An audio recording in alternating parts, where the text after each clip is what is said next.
Bapa surgawi, kami ucap syukur dan terima kasih kepada Engkau ya Bapa, Khalik langit dan bumi, laut dan segala isinya. Kami bersembah sujud di hadapan-Mu yang kudus, dan kami mengucap syukur kami boleh mengenal-Mu melalui anak-Mu yang tunggal, Tuhan kita Yesus Kristus, yang telah mati, disalib dan dibangkitkan bagi kami semua, dan sekarang ada duduk di sebelah kanan tata Allah yang Maha Kuasa, untuk datang kembali lagi untuk menghakimi kami hidup yang mati. Terima kasih Tuhan, Kau telah memberikan salvation kepada setiap kami, memberikan keselamatan pada setiap kami. Biarlah kami hidup seturut dengan keselamatan yang Kau berikan pada kami sebagai anak-anak-Mu ya Tuhan. Dengarlah doa kami Bapa, dan biarlah Tuhan pakai setiap kami yang ada duduk di sini untuk menjadi pelaku firman, dan juga untuk melayani Engkau seumur hidup kami Tuhan. Dan pakailah hamba-Mu yang hina dina ini, sembunyikan dia di belakang kayu salib Engkau.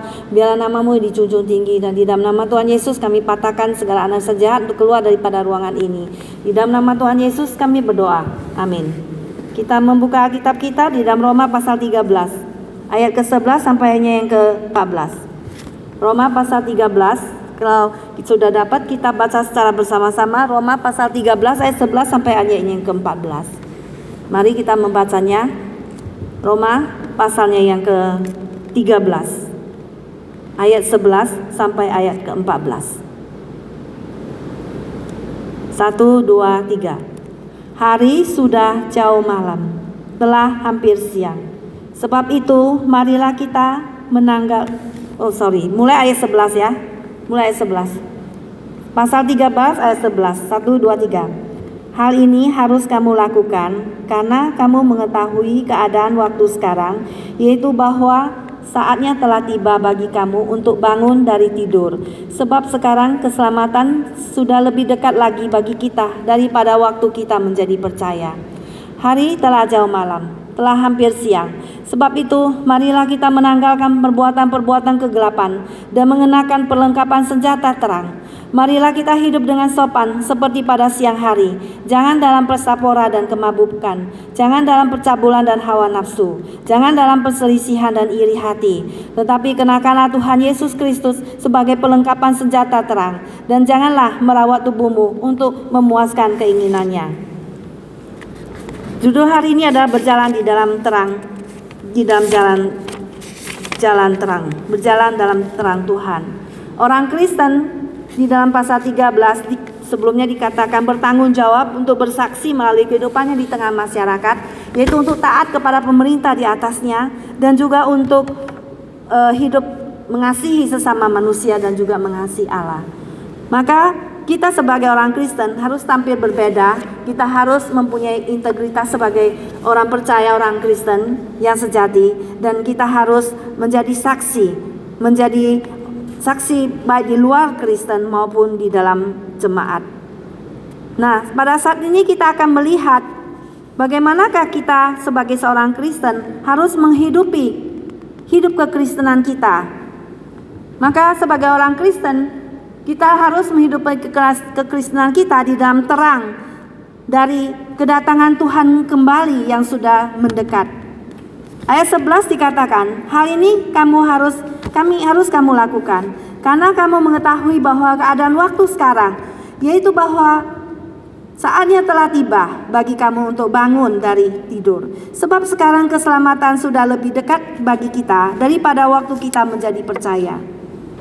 Untuk menguatkan peringatan yang mengasihi sebelumnya, bahwasanya kita orang Kristen adalah berhutang kepada sesama manusia. Hutang itu apa? Adalah hutang kasih. Jadi orang Kristen mempunyai hutang kasih, juga mempunyai hutang Injil kepada sesama manusia. Maka bayarlah hutang kita itu kepada Tuhan dan kepada sesama manusia. Jadi hutang kasih itu harus kita praktekkan di dalam hidup kita sehari-hari. Yaitu supaya Paulus mengingatkan kepada kita akan kedatangan Tuhan kembali yang sudah mendekat. Dekatnya kedatangan Tuhan ini dikatakan sebagai dorongan yang terkuat untuk hidup secara Kristen. Misalnya di dalam Filipi pasal 4 ayat 4. Filipi 4 ayat 4 sampai 7 bunyinya adalah demikian.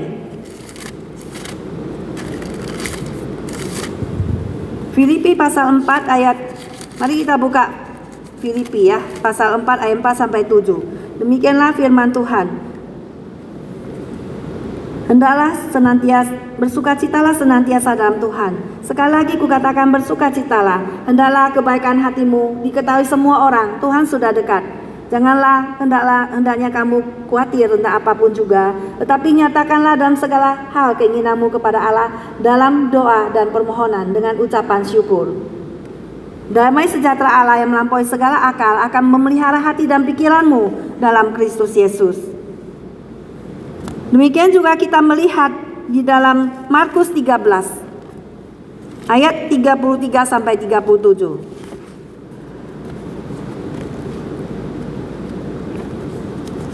Markus 13 ayat 33 sampai 37 bunyinya demikian. Hati-hatilah dan berjaga-jagalah, sebab kamu tidak tahu bila manakah waktunya tiba. Dan halnya sama seperti seorang yang berpergian, yang meninggalkan rumahnya dan menyerahkan tanggung jawab kepada hamba-hambanya masing-masing dengan tugasnya, dan memerintahkan menunggu pintu supaya berjaga-jaga. Karena itu berjaga-jagalah, sebab kamu tidak tahu bila manakah tuan rumah itu pulang, menjelang malam atau tengah malam atau larut malam atau pagi-pagi buta, supaya kalau ia tiba-tiba datang, jangan kamu didapatinya sedang tidur. Apa yang kukatakan kepada kamu, kukatakan kepada semua orang, berjaga-jagalah. Itu kata Tuhan Yesus. Yaitu supaya kita mengingat akan kedatangan Tuhan kita yang semakin mendekat, maka kita perlu berjaga-jaga. Karena kamu harus mengetahui keadaan waktu yang menunjukkan waktu sekarang ini, waktu di dalam krisis sekarang ini, ataupun waktu yang penuh dengan tantangan. Ya, waktu untuk kita bangun dari kebangunan rohani dan bukan di dalam kegelapan. Supaya kita itu hidup bangun dari tidur. Ya, bangun dari tidur. Seseorang yang sedang tidur, dia tidak mau bangun ya. Pada waktu sekolah dibangunkan, dia nggak mau bangun, di dalam posisi tidur terus. Jadi pada waktu kerja juga dia merasa dia masih ngantuk, dia dalam keadaan posisi tidur. Maka panggilan untuk bangun dari tidur ini adalah panggilan untuk membuang kemalasan rohani, membuang kemalasan kita dan keberdosaan kerja dari kegelapan, dan untuk hidup dengan suatu kesadaran tidak dipengaruhi oleh alkohol ataupun kemabukan. Untuk kita sadar berjaga-jaga dan tidak lengah, untuk hidup benar-benar sebagai Kristen dengan kasih yang dinamis. Untuk kita kemungkinan akan segera berakhir hidup ini. Tiap hari makin dekat. Kita tidak tahu kapan kita dipanggil Tuhan ataupun Tuhan yang datang segera. Kita tidak tahu. Tuhan Yesus datang seperti pencuri, tidak ada yang tahu. Ya, tidak satu orang pun yang tahu, hanya Bapa yang tahu. Maka kita harus selalu siap-siap berjaga-jaga senantiasa. Sebab sekarang keselamatan sudah lebih dekat bagi kita. Pada waktu kita menjadi percaya, gambaran tersebut mengingatkan jemaat pada kenyataan bahwa Tuhan Yesus akan datang kembali untuk menyempurnakan kerja keselamatannya bagi umat gembalaannya, umat pilihannya. Ini adalah pandangan fokus yang akan datang dalam keselamatan, di mana pada saat ini sementara keselamatan sudah kita dapat, dan saat ini kita di dalam proses sanctification, yaitu proses apa? Penyucian. Setiap hari kita disucikan daripada dosa. Ya, kerja keselamatan telah sempurna lengkap dikerjakan oleh Tuhan Yesus Kristus, dan pada waktu kita menerima Yesus Kristus sebagai Tuhan dan Juru Selamat kita telah diselamatkan dan kita disucikan daripada dosa kita. Justification. Dibenarkan oleh iman kepada Kristus. Dan pada saat kita percaya pada Tuhan, pada saat itu juga dan saat ini kita berjalan terus bersama dengan Tuhan. Kita berjalan di dalam proses penyucian tiap hari terus menerus, secara kontinu, secara terus menerus, secara selalu setiap hari.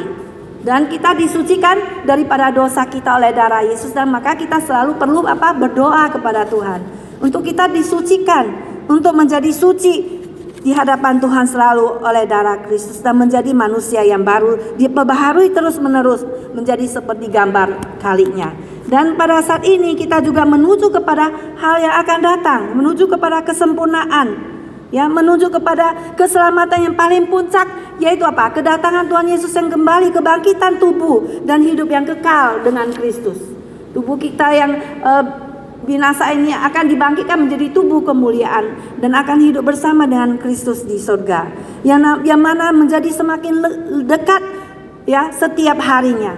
Maka pada waktu ini kita perlu berwaspada untuk selalu hidup di dalam terang daripada Tuhan. Untuk hidup selalu di dalam firman Tuhan dan disucikan oleh Tuhan.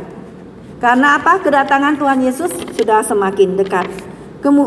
Ya seperti kita lihat ya, sebentar kita akan merayakan Natal, di mana Tuhan Yesus telah lahir 2000 tahun lalu, kedatangan Yesus yang pertama untuk menjadi juru selamat manusia. Tapi kedatangan Yesus kedua, dia akan menjadi hakim bagi kita semuanya. Yang kedua, supaya kita harus hidup bersih di dalam dan di luar. Ayat ke-12 ya. Karena penghakiman Tuhan itu akan segera tiba. Ayat ke-12 dikatakan di sini, hari sudah malam, telah hampir siang. Sebab itu, marilah kita menanggalkan perbuatan kegelapan dan mengenakan perlengkapan senjata terang. Hari sudah malam, ya, hari sudah jauh malam.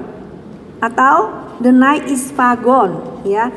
Hari sudah jauh malam, telah hampir siang, ya, atau the day is near. Itu artinya, maksudnya bahwa hari sudah jauh malam, ya. Yaitu bahwasanya malam telah jauh pergi, ya. Ini menggambarkan ketika langit itu berubah abu-abu dan burung-burung mulai berkicau. Sebelum matahari keluar daripada ufuk, daripada kaki langit, ya. Ini memberikan suatu simbolis bahwasanya waktu yang jauh malam itu ada suatu simbolis waktu kematian yang dikalahkan pada kebangkitan Kristus. Yaitu sewaktu kematian itu dikalahkan oleh kebangkitan Kristus. Jadi waktu Yesus bangkit dari kematian, sekali untuk selamanya itu kematian sudah dikalahkan. Nah, itulah artinya hari sudah jauh malam atau malam telah jauh pergi. Kan ada lagu ya. Malam, ya lagunya itu. Malam segera ada satu lagu itu. Pengharapan yang mulia, ya kan? Ada satu lagu ya. Malam segera lalu, ya.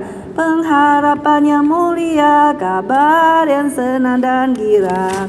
Yesus Raja atas segala raja, Tuhan datang, segera datang. Haruslah kita sambut dia, ya kan? Pada pagi, siang atau malam, Tuhan kan segera datang, ya kan? Jadi di sini dikatakan bahwasanya malam sudah berlalu, ya, sudah the night is far gone. Artinya kematian itu telah dikalahkan pada waktu kebangkitan Kristus. Di mana dunia ini tetap rusak oleh karena dosa, tetapi kita sebagai orang Kristen, kita itu sedang berjalan bersama dengan Tuhan setiap hari dan kita berada di dalam penyucian, dalam proses penyucian akan dosa. Dan kita pada saat ini menantikan kedatangan Kristus yang kedua kali. Dan kita berjalan dalam terang Tuhan. Karena apa? Penghakiman Tuhan itu akan segera tiba. Maka 2 Korintus 5:17 mengatakan, barang siapa yang ada di dalam Kristus bahwa dia adalah ciptaan yang baru. Yang lama telah berlalu dan yang baru sudah datang. Maka orang Kristen dipanggil untuk hidup di dalam ciptaan yang baru ini. Ciptaan yang baru ini. Efesus 4 ayat 8 dikatakan, memang dahulu kamu adalah kegelapan, tetapi sekarang apa? Kamu ada di dalam terang. Kamu ada di dalam terang, di dalam Tuhan. Sebab itu hiduplah sebagai anak-anak terang. Ya. Yohanes 1 ayat 4 sampai 5. Dalam dia ada hidup dan hidup itu adalah terang manusia. Terang itu bercahaya di dalam kegelapan dan kegelapan itu tidak menguasainya. Itulah Yesus, ya, menjadi terang bagi kita semua. Dan kemudian 1 Tesalonika 5 ayat 4 sampai 5 demikian bunyinya. Tetapi kamu saudara-saudara, kamu tidak hidup di dalam kegelapan, sehingga hari itu tiba-tiba mendatangi kamu seperti pencuri. Karena kamu semua adalah anak-anak terang dan anak-anak siang. Kita bukanlah orang-orang malam atau orang-orang kegelapan, ya. Jadi kita ada di dalam konflik pertempuran rohani. Kita ada di dalam supaya disuruh berjalan di dalam ciptaan baru kita ini. Ya, maka saya bacakan 2 Petrus ya. 2 Petrus pasalnya yang ke-10 sampai ke-11. 2 Petrus pasal yang ke-3 ayat 10 sampai 11.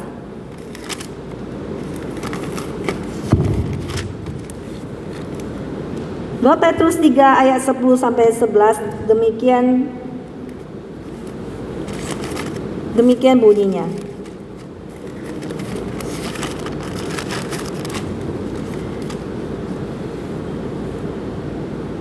Petrus pasal 3 ayat 10-11. Tetapi hari Tuhan akan tiba seperti pencuri.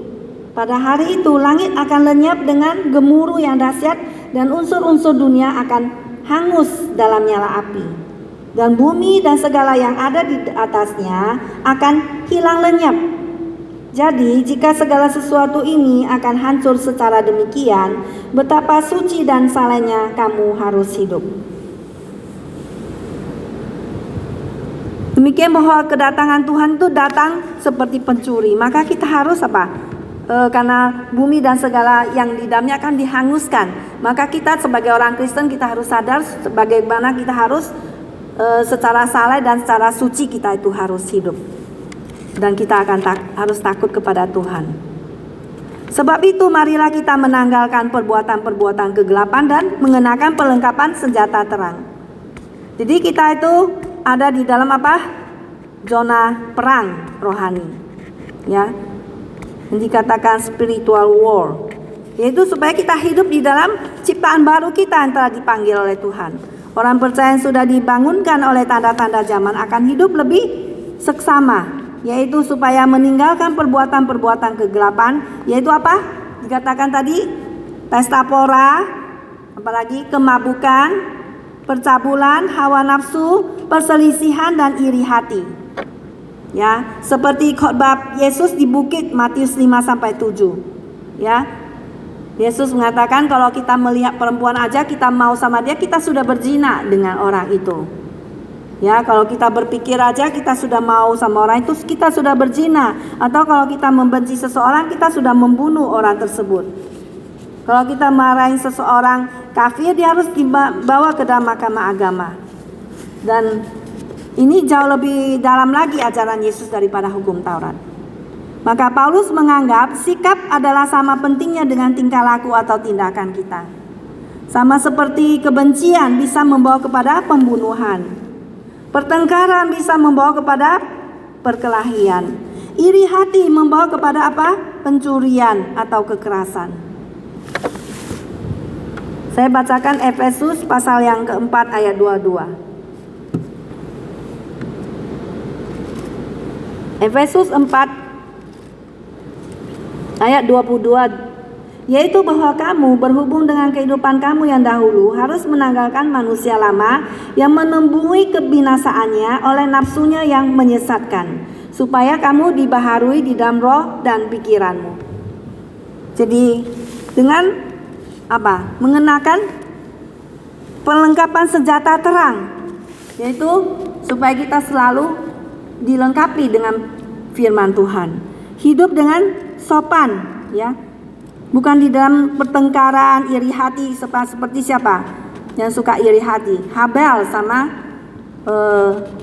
yaitu Kain iri hati dengan Habel. Karena persembahan Habel diterima oleh Tuhan sedangkan persembahan Kain tidak, maka dia membunuh Habel itu karena iri hati.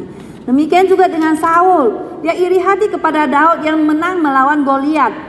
Sedangkan dia nggak dijunjung sanjung tinggi sama rakyat. Dikatakan Daud menang berlaksa-laksa, tetapi Saul hanya beribu-ribu aja. Jadi dia marah, dia mendengar, dia iri hati sehingga dia mau membunuh juga, mau membunuh Daud. Demikianlah iri hati itu bibit yang diberikan oleh iblis ya kepada orang. Jadi kita harus waspada, dan juga kebencian. Jangan kita membenci, juga harus mengasihi.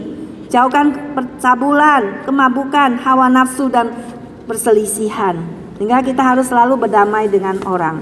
Dan mengenakan apa? Perlengkapan senjata terang, yaitu apa? Hidup dengan sopan seperti pada siang hari. Hidup dengan sopan, yaitu sikap yang orang Kristen harus selalu sikap orang Kristen itu harus selalu wajar seperti siang hari. Orang Kristen dikatakan adalah orang yang taat kepada Yesus sepanjang umur hidupnya. Ketaatan yang panjang terus menerus. Jadi bukan kita taat pada waktu kita bertobat aja, tapi taat terus sepanjang hidup kita. 24 jam besok lagi taatan yang panjang. Ya, orang Kristen taat kepada Tuhan, itu kita hidup sopan ya, sama seperti pada siang hari. Dan terang itu dilawankan dengan kegelapan. Juga siang dilawankan dengan malam. Ini berhubungan dengan gambaran bahwa waktu malam berlalu dan hari Tuhan sudah dekat. Mari kita menanggalkan perbuatan kegelapan dan mengenakan perlengkapan apa? Senjata terang. Yaitu apa?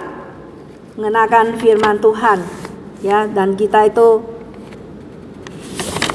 selalu diperbaharui tiap hari, terus menerus.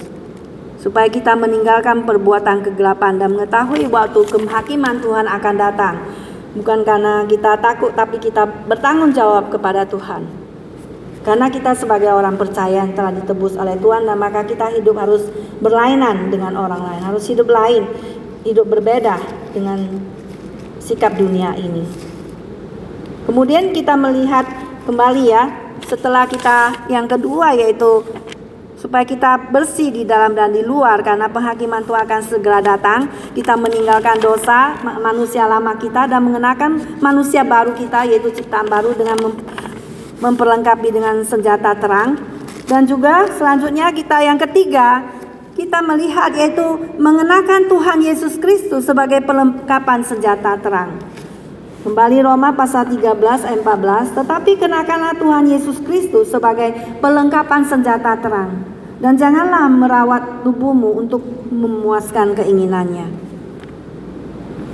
Bagaimana kita mengenakan Tuhan Yesus sebagai perlengkapan senjata terang? Yaitu dengan menerima Yesus sebagai Tuhan dan Juru Selamat di dalam hati kita senantiasa. Dan Yesuslah yang menjadi power kita, menjadi Tuhan Yesuslah yang menjadi Tuhan kita, yang menguasai seluruh aspek kehidupan kita. Tuhan Yesuslah menjadi Tuhan kita, dan Tuhan Yesuslah yang menjadi kepala di dalam rumah tangga kita, di dalam pekerjaan kita. Tuhan Yesuslah menjadi yang mengatur seluruh aspek kehidupan kita, di mana kita mengidentifikasikan diri kita dengan Kristus dengan dibaptis, yaitu Galatia 3 ayat 27. Itu artinya mengenakan Tuhan Yesus sebagai senjata terang, yaitu karena kamu semua yang dibaptis dalam Kristus telah mengenakan Kristus. Ini menunjukkan kesatuan kita dengan orang-orang Kristen lain, yaitu kita dibaptis. Kita menyamakan diri kita dengan kematian dan kebangkitan Kristus, di mana kita telah mati di dalam bersama dengan Kristus dalam dosa. Kemudian kita dibangkitkan dalam Roh Kudus ya, bersama dengan Kristus. Orang Kristus telah mati dan dibangkitkan dengan suatu simbolis, yaitu kita dengan melakukan baptisan. Yang pertama, kita mati dan bangkit bersama dengan Kristus. Jadi kita bersatu dengan Kristus. Itulah iman, saudara sekalian. Itulah kita memakai Tuhan Yesus Kristus sebagai perlengkapan senjata terang. Kita mencontoh kualitas yang Yesus tunjukkan ketika ia ada di dunia ini, yaitu Tuhan Yesus ada kasih, di mana pada waktu ada seorang perempuan berzina dan dia diseret ke depan banyak orang dan dikatakan kalau menurut hukum Taurat dia harus dilempari batu sampai mati. Begitulah kejamnya hukum Taurat itu, di mana orang yang melakukan dosa berzina itu harus dilempari batu sampai mati. Tetapi Yesus mengatakan, siapa duluan yang tidak berdosa, orang itulah yang harus melemparkan batu pada perempuan ini. Akhirnya penatua, mulai dari yang paling tua sudah ambil batu, semua nggak berani lempar, semua dibuang, dari yang paling tua sampai yang paling muda. Maka mereka itu membuang batu mereka dan tidak berani melempar perempuan ini karena mereka sadar mereka juga adalah manusia yang berdosa. Maka Yesus berkata kepada perempuan ini, pergilah, jangan berbuat dosa lagi mulai dari sekarang. Maka perempuan ini pun berterima kasih pada Tuhan karena Tuhan Yesus tidak menghukum dia, tetapi menyuruhnya untuk tidak berbuat dosa lagi. Dan demikian juga kita mencontoh Yesus di dalam kerendahan hati dia, di mana Yesus berjongkok untuk mencuci kaki murid-muridnya dengan jongkok. Sebagai seorang bos, sebagai seorang Tuhan, dia mau jongkok mencuci kaki murid-muridnya yang penuh dengan debu, untuk menservis murid-muridnya yang kakinya penuh dengan debu. Sebagai Tuhan yang penguasa langit dan bumi, Yesus mau rendahkan dirinya. Bukan hanya itu juga, tapi sampai mati di atas kayu salib bagi kita semuanya. Demikianlah Tuhan yang baik dan mulia, haruslah kita contoh semuanya dan bersyukur kepada Tuhan. Kemudian kita juga melihat Yesus itu benar, dia tidak berbuat dosa. Maka kita menuruti contoh Tuhan Yesus yang benar dan tidak berbuat dosa, dan tidak memutarbalikkan fakta, yang tidak membuat sesuatu yang munafik, yang berpura-pura, atau sesuatu yang tidak benar yang pura-pura, ataupun dia Tuhan Yesus itu benar dia katakan benar, tidak dia katakan tidak. Dan juga kita harus bersendiri harus berperan, ya, bermain peran, ya. Apa yang Yesus lakukan dalam situasi kita pada waktu kita menemui kesulitan, apa yang akan Yesus berbuat, what would Jesus do? Maka kita berpikir, oh, Yesus akan memaafkan orang ini kalau dia jahat sama aku akan memaafkan dia juga, ya. Demikian juga saya akan bacakan di dalam Efesus 4 ayat 24 sampai 32. Efesus 4 ayat 24 sampai ayatnya yang ke-32. Demikianlah firman Tuhan. Efesus 4 ayat 24 sampai ayatnya yang ke-32.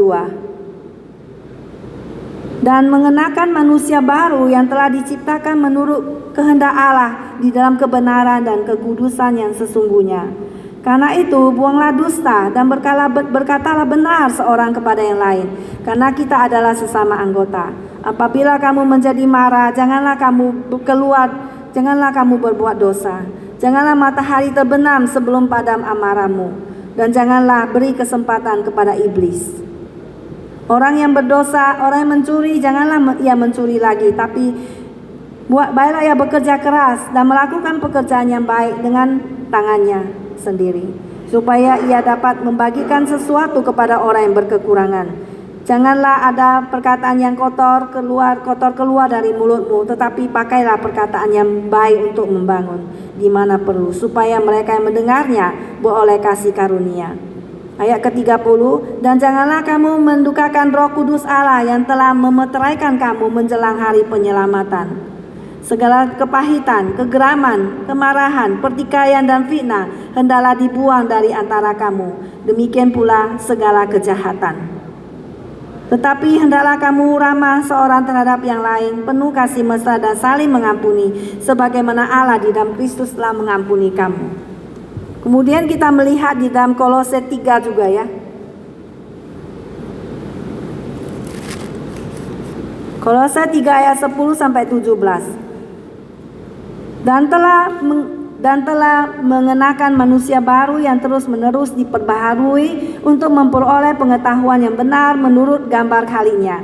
Dalam hal ini tiada lagi orang Yahudi atau orang Yunani atau orang Yahudi, orang bersunat atau orang tak bersunat, orang barbar atau orang Skit, budak atau orang merdeka, tetapi Kristus adalah semua dan di dalam segala sesuatu.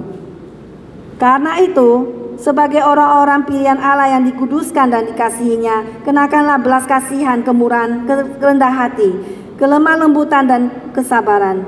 Sabarlah kamu seorang terhadap yang lain, dan ampunilah seorang akan yang lain apabila seorang menaruh dendam terhadap yang lain, sama seperti Tuhan telah mengampuni kamu. Kamu perbuatlah jugalah demikian.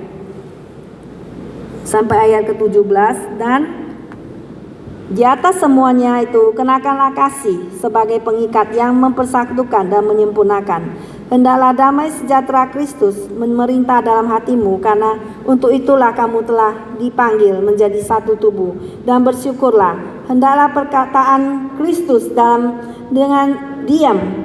Hendaklah perkataan Kristus diam dengan segala kekayaannya di antara kamu, sehingga kamu dengan segala hikmat mengajar dan menegur seorang akan yang lain, dan sambil menyanyikan mazmur dan puji-pujian dan nyanyian rohani, kamu mengucap syukur pada Allah di dalam hatimu. Dan segala sesuatu yang kamu lakukan dengan perkataan atau perbuatan, lakukanlah semuanya itu dalam nama Tuhan Yesus, untuk mengucap syukur oleh Dia kepada Allah Bapa kita. Demikianlah saudara sekalian, kita mengenakan Tuhan Yesus Kristus sebagai perlengkapan senjata terang. Yaitu juga kita melihat, janganlah merawat tubuhmu untuk memuaskan keinginannya. Demikian juga saudara sekalian, kita tidak boleh memberi keinginan-keinginan kita suatu kesempatan yang memimpin kita ke dalam dosa.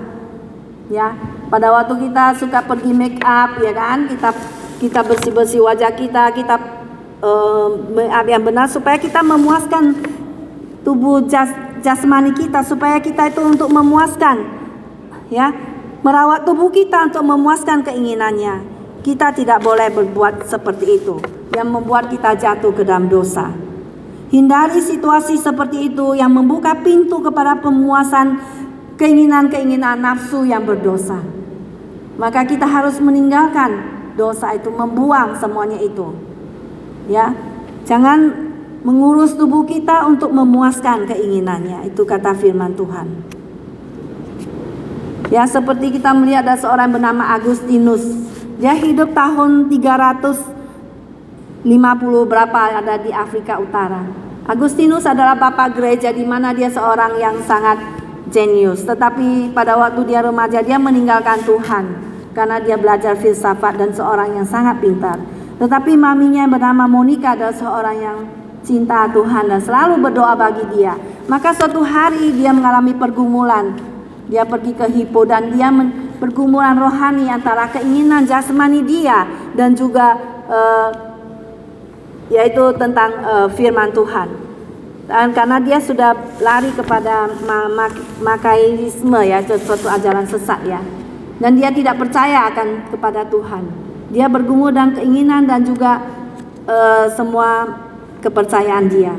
Dan pada saat itu dia juga berada di dalam situasi masuk ke dalam dosa perzinahan, di mana pada waktu itu kita melihat Agustinus, dia ada hubungan yang tidak menikah dengan perempuan lain, di mana dia hidup suka mempunyai persetubuhan dengan perempuan, tidak hidup di luar nikah. Dia hidup di luar nikah, ya, dan dia tidak hidup di dalam pernikahan, sehingga Agustinus berada di dalam dosa perzinahan. Dan suatu hari dia berada di dalamnya, ya, di dalam pergumulan seperti itu. Maka pada suatu hari dia ada di dalam tanam, dan dia mendengar seorang anak berkata, ambillah dan bacalah, ambillah bacalah. Maka setelah dia mendengar suara itu, dia mengambil bacaan Alkitab yang dia bawa dan dia membuka Roma pasal 13 yang tadi, ayat 13 sampai 14. Roma pasalnya yang ke-13 ayat 13. Marilah kita hidup dengan sopan seperti pada siang hari. Jangan dalam pesta pora dan kemabukan. Jangan dalam percabulan dan hawa nafsu. Jangan dalam perselisihan dan iri hati. Tetapi kenakanlah Tuhan Yesus Kristus sebagai perlengkapan senjata terang. Dan janganlah merawat tubuhmu untuk memuaskan keinginannya. Maka saat itu juga Agustinus tahun 386 dia bertobat dan dia kembali kepada Tuhan. Dan Agustinus menjadi seorang uskup, ya. Dia kembali ke Afrika Utara, dia menjadi seorang uskup di Roma Katolik, ya. Pada waktu itu tahun 387 dia menulis banyak buku, yang salah satunya judulnya Confession, yang sangat terkenal itu, pengakuan akan kepercayaan dia kepada Tuhan dan juga teologi yang dia tulis. Dan Agustinus adalah seorang yang sangat terkenal, di mana firman Tuhan mempengaruhi hidup dia dan dia bertobat dan dia meninggalkan dosa tersebut, meninggalkan perempuan yang telah dia hidup serumah, ya, istilahnya kumpul kebo, ya. dan dia meninggalkan perempuan tersebut dan dia tidak lagi menikah. Tapi suatu hari perempuan itu memanggil dia kembali, "Ayo Agustinus, tidurlah kembali dengan aku." Agustinus mengatakan, "Sorry, aku sekarang sudah menjadi ciptaan baru. Aku tidak lagi sama seperti dulu. Aku tidak mau lagi berhubungan seks denganmu dengan hal yang hidup di dalam hawa nafsu dan dosa dan kenajisan." Sehingga Agustinus menyerahkan dirinya sepenuh hidupnya untuk Tuhan, dipakai oleh Tuhan.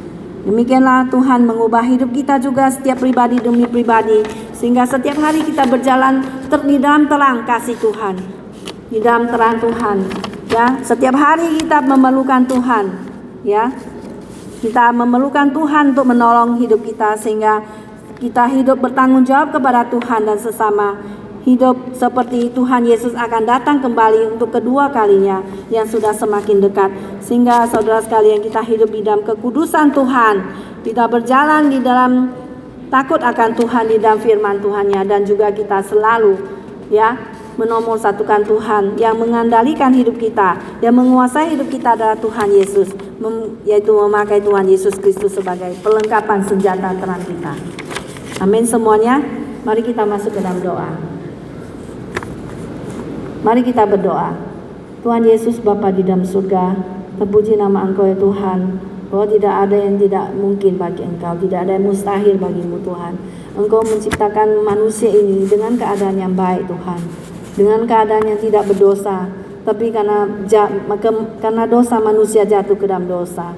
Tapi Tuhan, ada kebenaran daripada Engkau yang datang untuk ke dalam dunia ini ya Tuhan. Yang akan kami peringat ke dalam Natal ini Engkau datang Tuhan, untuk memperbaharui hidup kembali kami yang sudah rusak, perbaharui hubungan kami dengan Engkau dan sesama manusia, sehingga kami boleh dimampukan kembali Tuhan untuk hidup di dalam kebenaran Engkau, hidup di dalam terang Tuhan, hidup di dalam firman Engkau, dan kami Tuhan di-converted, kami diubah oleh Engkau Tuhan, sehingga kami boleh hidup bagimu selalu dan hidup dalam sukacitamu. Terima kasih Tuhan. Di dalam nama Tuhan Yesus kami berdoa. Amin.